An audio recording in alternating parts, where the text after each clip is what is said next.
অনেক হয়েছে মেয়েদের শিক্ষা, এবার সময় ছেলেদের শিক্ষার। ছেলের বয়স যদি 5 বছর পেরিয়ে থাকে তাহলে ছেলের মায়েরা এই কাজগুলো অবশ্যই করবেন। নাম্বার 1, যেখানে সেখানে প্যান্টের চেন খুলে প্রস্রাব করার জন্য ওকে অ্যালাউ করবেন না। এটা যে লজ্জা সেটা ওকে বোঝান। নাম্বার 2, বাড়িতে খালি গায়ে রাখবেন না। যতই গরম পড়ুক হালকা পোলকা জামা হলেও পরান।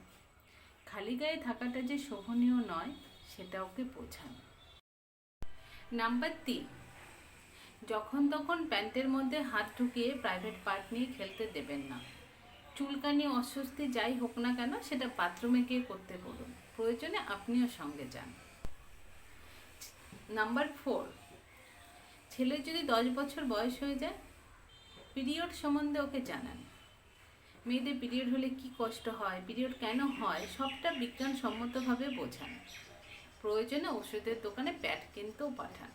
তাহলে এই নিয়ে আলাদা কোনো স্টিগমা কাজ করবে না। নিজেকে আপাদমস্তক শাড়ি বা নাইটিতে না ঢেকে রেখে মাঝে মাঝে টি শার্ট কিংবা শর্টস এই জাতীয় মডার্ন ড্রেস পরুন। এতে ছেলের চোখে ড্রেসগুলো গা সওয়া হয়ে যাবে। রাস্তায় যখন কোনো মেয়েকে এই ধরনের ড্রেস পরতে দেখবে তখন এটাকেও স্বাভাবিক মনে করবে। নতুন করে কোনো উত্তেজনা ওর তৈরি হবে না। নাম্বার 6, আপনার রোজকার ঘরের কাজে ওকে সহযোগিতা করতে বলুন। ছেলে এবং মেয়ের দুজনেরই এটা জানা উচিত।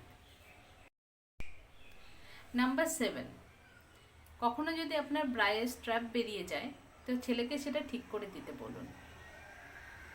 এটা যে খুব স্বাভাবিক ব্যাপার সেটা ওকে বোঝান। নাম্বার 8, ছেলে যদি কখনো ইমোশনাল হয়ে কাঁদতে থাকে ওকে কাঁদতে দিন।